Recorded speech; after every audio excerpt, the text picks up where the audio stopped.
샬롬 창세기 강의 101번째 찬양함으로 시작하겠습니다. 주님, 내가 여기 있사오니. 함께 찬양합니다.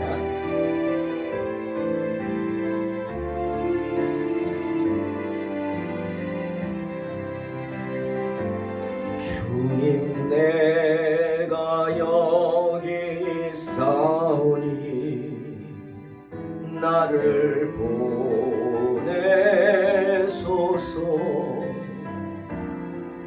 나의 몸 주께 드리오니 주 받으옵소서.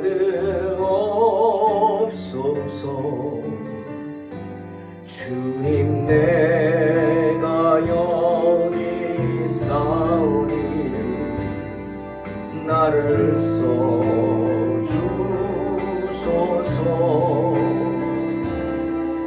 가진 것 모두 다 주께 드리오니 주 받으옵소서.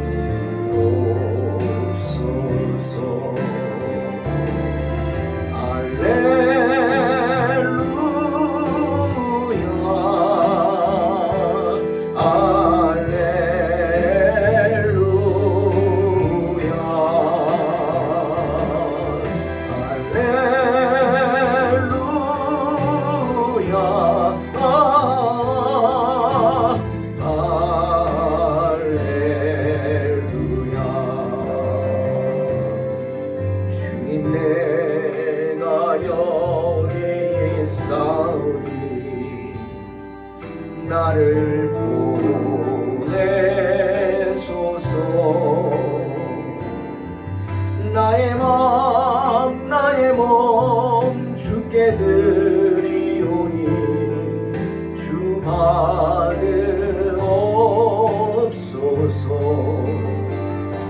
주님, 내가 여기 있사오니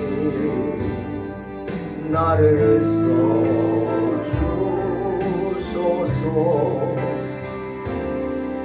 가진 것 모두 다 주께 드리오니 주 받으옵소서.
창세기 21장 14절로 21절 말씀입니다. 봉독합니다. 아브라함이 아침에 일찍이 일어나 떡과 물 한 가죽 부대를 가져다가 하갈의 어깨에 메어주고 그 그 아이를 데리고 가게 하니 하갈이 나가서 브엘세바 광야에서 방황하더니 가죽 부대의 물이 떨어진지라 그 자식을 관목 덤불 아래 두고 이르되 아이가 죽는 것을 차마 보지 못하겠다 하고 화살 한바탕 거리 떨어져 마주 앉아 바라보며 소리 내어 우니 하나님이 그 어린 아이의 소리를 들으셨으므로 하나님의 사자가 하늘에서부터 하갈을 불러 이르시되 하갈아 무슨 일이냐 두려워하지 말라 하나님이 저기 있는 아이의 소리를 들으셨나니 일어나 아이를 일으켜 내 손으로 붙들라 그가 큰 민족을 이루게 하리라 하시니라. 하나님이 하갈의 눈을 밝히셨으므로 샘물을 보고 가서 가죽 부대에 물을 채워다가 그 아이에게 마시게 하였더라.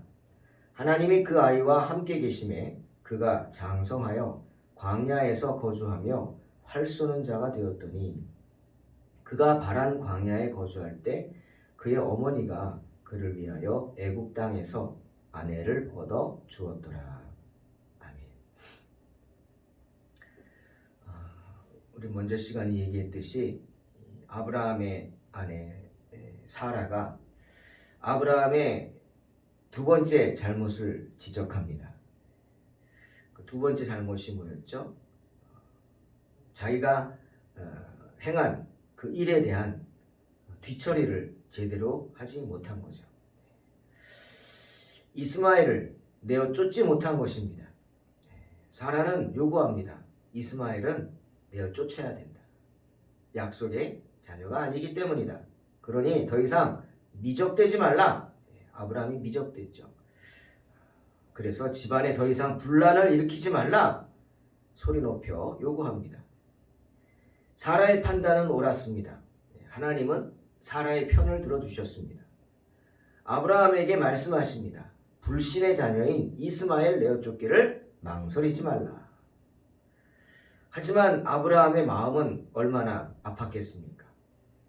그래도 자기 자식인데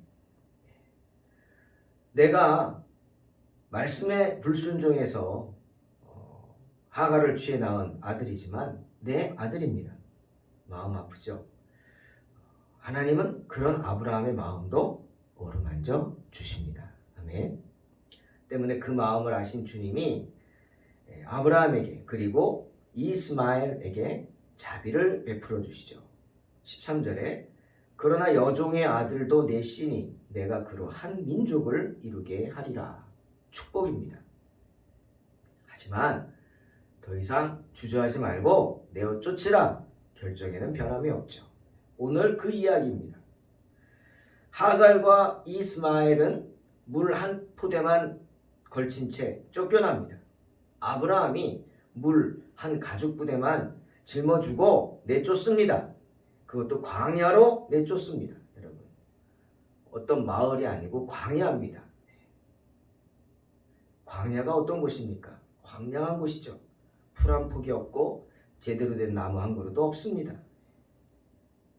그런데 그런 곳을 물 한 포대만 주고 쫓아낸다. 죽으라는 소리 아니겠습니까? 하지만 그 속에는 아브라함의 심정뿐 아니라 아브라함의 다시 한번 회복된 믿음이 들어있습니다.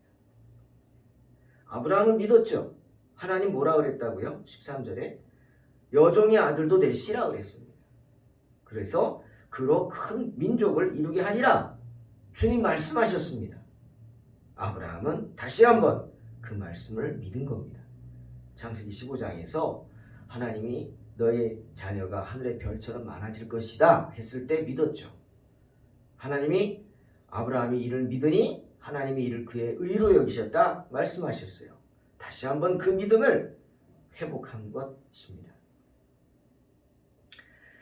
잠언 16장 3절에 솔로몬은 우리에게 이런 말하죠. 너의 행사를 여호와께 맡기라. 그리하면 내가 경영하는 것이 이루어지리라. 이 말을 쉽게 풀었으면 무슨 일을 하든지 여호와께 맡기면 우리가 생각하는 일이 다 이루어지리라. 축복입니다. 아멘. 이런 축복 임하시길 주의 이름으로 축원합니다. 맡겨야 합니다. 맡기려면 어떻게 해야 돼요? 믿어야죠. 믿어야 합니다. 자신이 잘못했어요. 내 잘못으로 인한 결과물입니다. 그러니 바라볼 때마다 나는 고통스럽겠죠. 나 때문에 애꿎은 사람들이 지금 고통당하는 거예요. 하갈이나 이스마엘이나 나 때문이죠. 나 때문에 광야로 쫓겨나서 죽을 수도 모르는, 죽을 줄도 모르는 그 광야로 쫓겨나는 신세가 됐어요. 누구 때문에? 아브라함 때문에. 그러니 얼마나 마음이 아팠겠습니까? 하지만 주의 말씀을 믿습니다. 그리고 물 한 병만 외워준 채 하갈과 이스마엘을 광야로 내어 쫓은 거예요. 사랑하는 성도 여러분, 믿음은요, 때론 우리에게 이런 무시무시한 결단을 요구합니다. 모진 결단을 요구할 때가 많습니다. 때문에 주님이 마태복음 10장 36절에서 정말 이게 주님 하신 말씀 맞아? 할 정도의 말씀을 하시죠. 뭐예요? 사람의 원수가 자기 집안 식구리라 말씀하십니다. 자기 집안 식구가 원수라는 거죠. 어떻게 가족이 원수가 되겠습니까? 네? 아니 하나님이 이런 분이셨나요? 의문이 들죠. 근데 그런 의미가 아닙니다. 이 앞뒤 좌우의 문맥을 보면 사람의 원수가 자기 집안 식구리라 이 말씀 속에는 결단하라는 겁니다. 때로는 우리가 신앙생활할 때 결단이 필요하다 말씀하시는 겁니다. 때문에 그 뒤에 뭐라 그래요? 아버지나 어머니를 나보다 더 사랑하는 자는 내게 합당하지 아니하고 아들이나 딸을 나보다 더 사랑하는 자도 내게 합당하지 아니하며 또 자기 십자가를 지고 나를 따르지 않는 자도 내게 합당하지 아니하다 말씀하는 겁니다. 주님 말씀하시죠. 자기 목숨을 얻는 자는 잃을 것이요 나를 위하여 자기 목숨을 잃는 자는 얻으리라 말씀하십니다. 때론 모든 일에 특히 주님의 일에는 그렇게 우선순위를 매길 필요가 있다는 겁니다. 신앙이 우선일 때가 있다는 겁니다. 가족보다, 아들보다, 딸보다, 남편보다, 아내보다, 아버지나 어머니, 부모님보다 신앙이 우선일 때가 있다는 겁니다. 오직 믿음, 오직 예수, 오직 소망인 줄로 믿으시길 주의 이름으로 축원합니다. 믿음은 하나님을 신뢰하는 것입니다. 특히 그분을 신실하심, 주님의 신실하심을 신뢰하는 겁니다. 무엇을 신뢰한다고요? 하나님이, 주님이 당신이 약속한 것을 반드시 이룰 것이다 라고 하는 사실을 신뢰하는 겁니다. 때문에 사도 바울도 데살로니가 전서 5장 24절에서 뭐라 그랬어요? 너희를 부르시는 이는 미쁘시니 그가 또한 이루시리라 말씀하십니다. 아멘. 너희를 부르시는 이는 신실하시다는 겁니다. 변함이 없다는 거죠. 그 주님께서 언제나 반드시 약속하신 것을 이루어 주신다 말씀입니다. 아브라함은 다시 한번 자신의 불순종의 그 잘못을 생각하면서 주님 인도하심에 엎드렸습니다. 약속하신 주님이 광야로 내어 쫓아도 하갈을 그리고 이스마엘을 살리시리라 믿었습니다. 천사를 보내셔서 선한 길로 인도하시리라 믿었습니다. 여러분, 마침내 하나님이 그 아브라함의 믿음에 응답하시지 않습니까? 그나마 갖고 갔던 한 가죽 부대의 물이 다 떨어져 광야에서 물이 없으면 죽죠. 하갈이 아들이 목말라 죽는 것을 참아보지 못하겠다고 저만치 떨어져서 통곡합니다.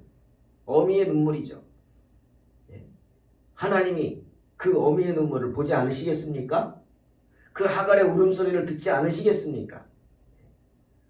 더군다나 그 이스마엘도 그 어린 아이도 목이 말라 죽어가면서 울부짖습니다. 여러분 이스마엘의 입장이 되보십시오. 얼마나 기가 막힐까요? 아버지라고 믿고 아버지라고 따르고 아버지라고 의지했던 그 아브라함이 자기를 내어 쫓습니다. 그것도 광야로 내어 쫓습니다. 죽으라는 소리인가? 얼마나 마음이 아팠겠어요. 이스마엘은 통곡하죠. 하갈은 그 이스마엘이 목말라 죽어가는 것을 보고 두려운 겁니다. 아이의 죽는 것을 어떻게 봅니까? 우리 그런 말 있잖아요. 부모가 죽으면 땅에 묻지만 자녀가 죽으면 어디에 묻어요? 하늘에 묻습니다. 그러니 하갈의 눈물이 얼마나 애절했겠습니까? 또 이스마엘의 눈물이 얼마나 애절했을까요? 그 울음소리가 하늘에 닿은 것입니다. 사랑하는 성도 여러분, 제가 늘 사모하는 말씀이 있습니다. 시편 56편 8절에 시편 기자가 이렇게 말씀하시죠. 하나님께서는 나의 눈물을 병에 담아주신다. 찬양합니다. 주님은 우리가 흘리는 눈물 한 방울 한 방울도 그냥 땅에 떨어지지 않게 하신다는 겁니다. 그런 분인 줄로 믿으시기를 주의 이름으로 축원합니다. 주님은 하갈의 눈물을 멸시하지 않으시고 무시하지 않으시고 간과하지 않으십니다. 다 병에 담아두십니다. 이스마엘의 눈물을 보십니다. 그들도 하나님의 자녀로 인정하시는 겁니다. 그래서 하갈의 눈을 열어 근처에 샘물을 찾게 하시고 그래서 그 샘물을 먹고 죽지 않고 살게 하십니다. 샘물만 주신 게 아니죠. 주님은 이제 아브라함만이 아니라 하갈과도 약속하셨습니다. 즉 하갈을 믿음의 반열에 올려놓은 겁니다. 또한 이스마엘의 울음도 들으신 하나님이 이스마엘의 이름도 그 믿음의 반열에 올려놓으셨습니다. 성경은 말씀하시죠. 하나님이 저기 있는 아이의 소리를 들으셨다. 분명히 말씀하십니다. 이스마엘도 하나님의 자녀라고 인정하신 겁니다. 약속의 자녀라는 거죠. 그리고 하갈에게 명령하시죠. 일어나 아이를 일으켜 내 손으로 붙들라. 그가 큰 민족을 이루게 하리라. 축복하십니다. 이제 하갈은 더 이상 애굽 여인도 아니고 아브라함의 후처도 아닙니다. 하갈은 또 다른 약속의 자녀, 바로 이스마엘을 약속의 반열로 일으켜 세울 이스마엘의 어머니였습니다. 하갈이 그 역할을 감당하지 않습니까? 하나님이 그 아이, 즉 이스마엘과 함께 계셨다 말씀하시지 않습니까? 여러분, 하나님은요 이상만 생각하는 게 아닙니다. 이스마엘은 불신의 자녀니까 그냥 죽어라. 예? 내버려 두지 않으십니다. 버리시지 않습니다. 왜? 아브라함이 불순종으로 이를 벌렸지만 뒷수습을 하나님이 해주시기 때문이죠. 하나님은 이스마엘을 긍휼히 여기시고 그 역시 큰 민족을 이루게 하십니다. 보통 사람들이 그래요. 이스마엘의 후예들이 지금 누구냐? 이스라엘 주변의 이슬람 국가다라고 합니다. 뭐 틀린 말은 아니겠지만 그렇다고 꼭 맞는 말도 아닌 것 같습니다. 그렇게만 말할 수 없는 게 여러분, 이스마엘도 하나님의 자녀입니다. 근데 이슬람 사람이 이스마엘의 자녀라면 그거 맞지 않잖아요. 이슬람은 다른 종교의 사람들인데 이스마엘, 그 의미는 하나님이 들으신다. 엘은 하나님이죠. 히브리어로 엘, 이스마엘, 하나님이 들으신다는 의미입니다. 즉 하나님의 자녀라는 거예요. 이스라엘 주변에 많이 흩어져 있는 것은 맞습니다. 하지만 애굽, 이란, 이락 이런 사람들 이스마엘 이전부터 있었던 종족들 아닙니까? 그러니 그들을 이스마엘의 후손이라고는 할 수는 없죠. 그리고 다른 종교의 사람들인데 적어도 이스마엘은 이삭하고는 다르지만 하나님을 믿는 그런 백성입니다. 도리어 오래전에 이집트 성지순례를 갔을 때 깜짝 놀란 게 그 이집트 인구의 한 20% 이상이 크리스찬입니다. 콥틱 오소독스, 콥틱 정교회라고 그러죠. 콥틱은 그들의 말로 이집트입니다. 콥틱 오소독스 정교회. 교회를 가봤습니다. 정말 우리가 부끄러울 정도로 목숨을 걸고 그들은 그 이슬람 국가 속에서 신앙생활합니다. 모든 게 단절되죠. 가니까 좀 이렇게 유전자 이상한 사람들 있잖아요. 그런 장애인들이 많았어요. 왜 그럴까 했더니 이유가 있었어요. 이집트인들이 완전히 이 콥틱 정교의 사람들을 배타해가지고 시집장가도 못 가고요. 일자리도 없습니다. 제대로 된 직업도 없어요. 그래서 주로 제조업에 봉사하는데, 일하는데. 그러다 보니까 뭐 이렇게 근친상간처럼 이루어져서 어떻게 결혼을 할 수 없으니까, 그러다 보니까 이렇게 조금 부족한 모습의 사람들이 태어나는 겁니다. 하지만 그들은 신앙이 있어요. 이집트 가면은 다 가면 아이들이 쫓아다니면서 손 벌리고 1달러 합니다. 한국말 배워서 1달러 달라고, 1달러 달라고, 돈 달라고. 안 주면은 막 욕하고 저주합니다. 돌까지 던지죠. 하지만 이 콥틱 교회에 있는 콥틱 성도들은, 정교회 성도들은 절대 구걸하지 않습니다. 도리어 제가 갔을 때 아이들이 있어서 1달러짜리를 줬더니 엄마인지 부모가 뛰어옵니다. 그걸 가지고 도로 돌려줍니다. 제가 너무 민망했습니다. 왜 주냐는 거죠. 뭘 이렇게 팔라고 갖고 와서 파는데 제가 저희한테 뭐가 소용이 있어요. 그래서 그냥 줬더니, 그래서 제가 할 수 없이 미안하다고 사과하고 그 물건들 샀습니다. 돈 주고. 그게 바로 크리스찬입니다. 우리는 거지가 아니라는 거죠. 여러분, 이런 분들이 이집트에도 많단 말이에요. 중동에 선교하러 가신 분들, 그분들이 선교할 때 그 복음을 듣는 중동 사람들, 이슬람 국가 사람들이 있습니다. 이게 누굴까요?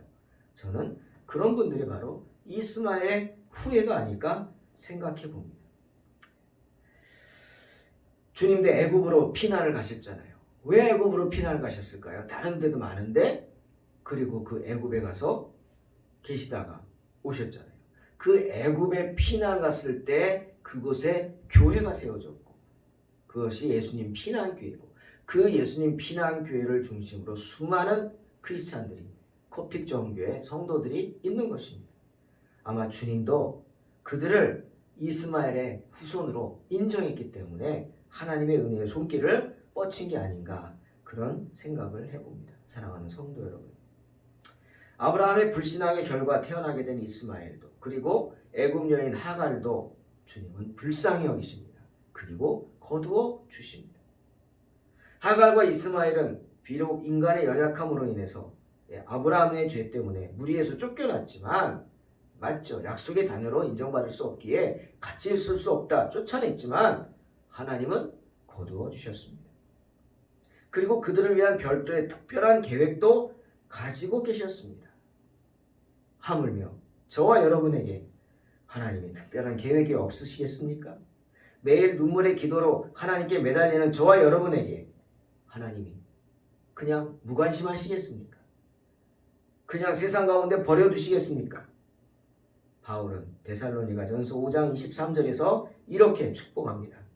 평강의 하나님이 친히 너희를 온전히 거룩하게 하시고, 또 너희의 온 영과 혼과 몸이 우리 주 예수 그리스도께서 강림하실 때 흠없게 보존되기를 원하노라. 이런 놀라운 축복이 저와 여러분의 삶 가운데 임하시기를 주의 이름으로 축원합니다. 기도하겠습니다. 하나님 감사합니다. 오늘도 주님 앞에, 말씀 앞에 서게 하시니 감사합니다.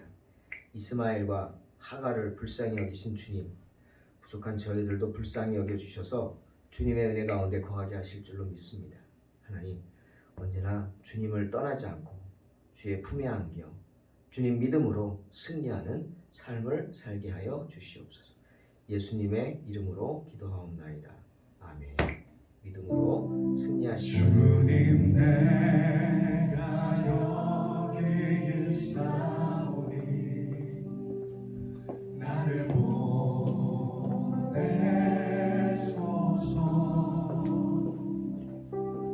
나의 맘 나의 몸 주께 드리오니 주가 되옵소서. 주님, 내가 여기 있사오니 나를 써주소서.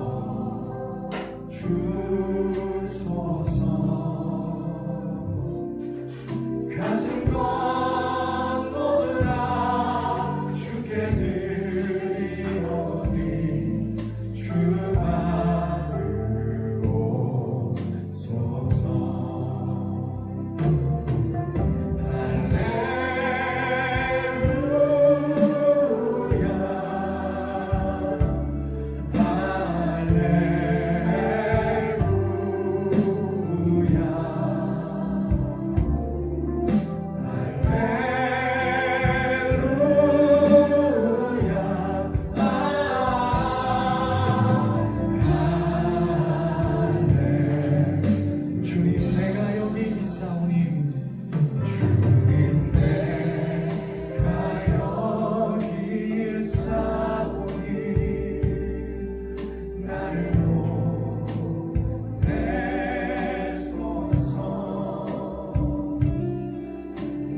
살기를 원하오니 주님 이 시간 나를 보내소서.